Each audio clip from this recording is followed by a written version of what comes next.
Hello বন্ধুরা, কি অবস্থা? আসছিলাম আমরা এদিকে ভাই, দেখি আমাদের এখানে প্রত্যেক বছরে এখান থেকে মাটি কাটা হয়। এটা কিন্তু প্রত্যেক বছর পুলিশ আসি ধর, অনেক এখানে থামানো হয়, কিন্তু তারা মানুষেরা শুনে না।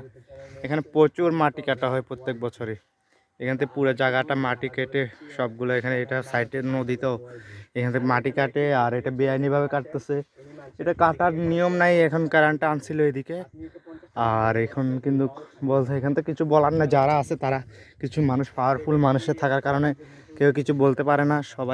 ভয়ে সবাই ভয় পায় ভাই। এখন তো জানে সবাই জীবনে মায়া আছে, এগুলোর জন্য সব আমি মনে করি ভাই নদীর সাইডে এগুলো কাটা ভালো ভালো না। কারণ কেন, সবাই ওরা মনে করে যে জোয়ার আসবে, মনে করেন ঢল আসবে, ঢল আসার পর এখানে এগুলো আবার পুড়ে যাবে। আমি মনে করি না ভাই, আশেপাশে অনেক বাড়িঘর আছে, এদিকে আসছে, এদিকে দেখেন ব্রিজে এগুলো, কিন্তু এখানে অনেকগুলো বাড়িঘর আছে ভাই। এখানে এই দেখেন এগুলো বাড়িঘর আছে এখানে, এগুলোতে ওদের জন্য অনেক প্রবলেম হয়।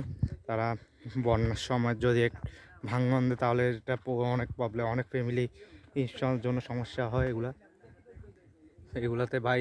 এগুলো কাটার জন্য অনেক জল এখান দিয়ে অতিরিক্ত ভাঙ্গনের, এখানে রাস্তা আছে, রাস্তাটা ভাঙ্গন হয় প্রত্যেক বছরে। এই ভাঙ্গা দেয়, কিন্তু সবাই এই 2-3 বছর এখানে বা রাস্তা মেরামত করতেছে, তাও ঠিক হচ্ছে না এগুলোর জন্য। আজকে এই পর্যন্তই।